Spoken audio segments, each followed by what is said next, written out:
back guys! As promised dun sa aking 88 Hot Spring Resort na naunang video, eto na yung ating room tour plus room rates and packages. So, ipapakita ko sa inyo yung mga prices nung kanilang mga accommodations dito.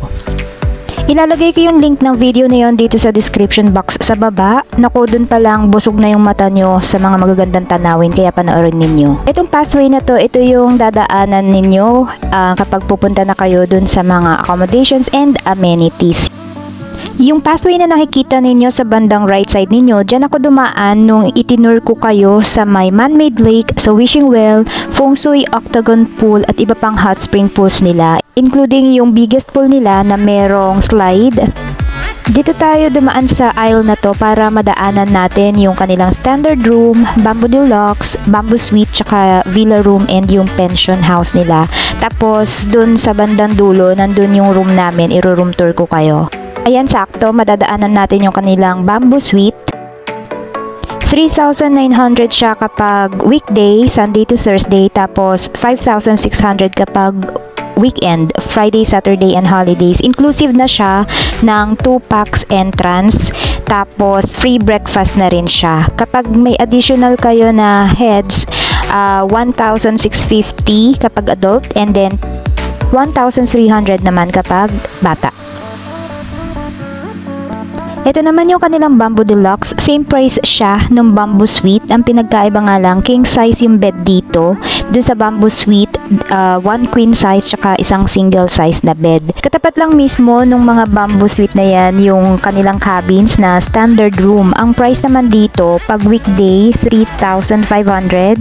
Kapag weekend, 4,600. Inclusive of 2 packs entrance na yan.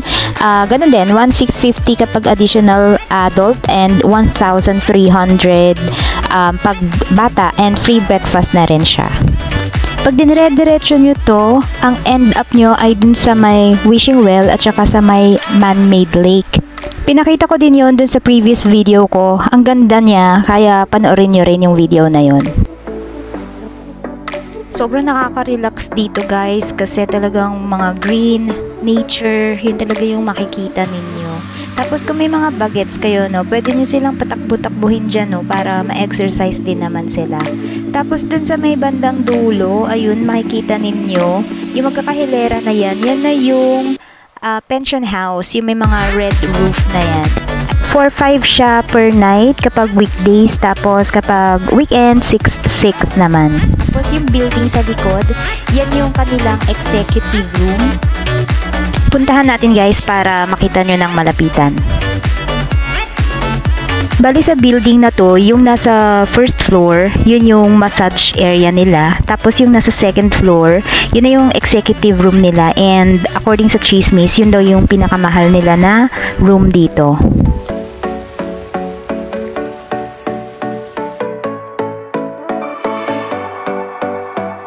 So ito ay 7,000 per night pag weekday and then 10,000 kapag weekend, and inclusive na siya ng 4 packs entrance, free breakfast na din.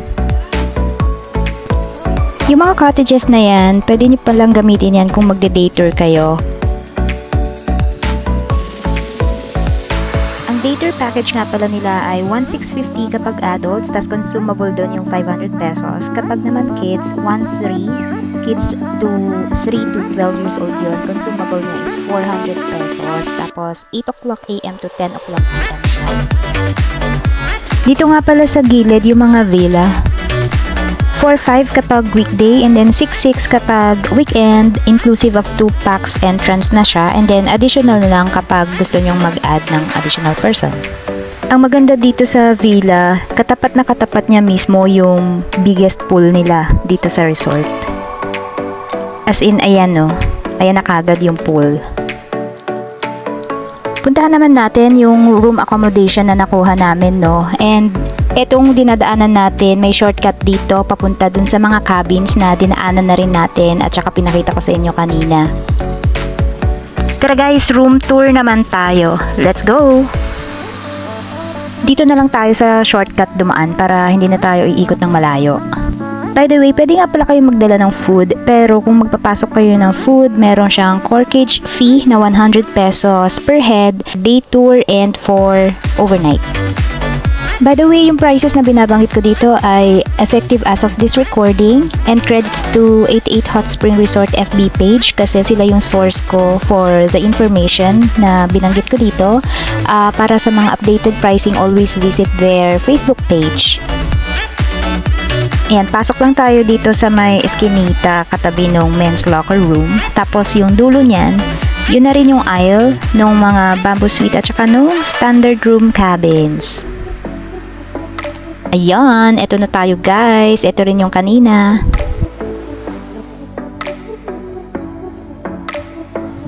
Pasok tayo guys at mag-room tour tayo. So yan, meron siyang double bed or queen bed yata ito. Tapos may TV, cable TV, and then my working station which is good. Tapos may mini ref, and then may split type na aircon. Tapos meron na siyang bath towels na pre-provide, and then ito yung CR.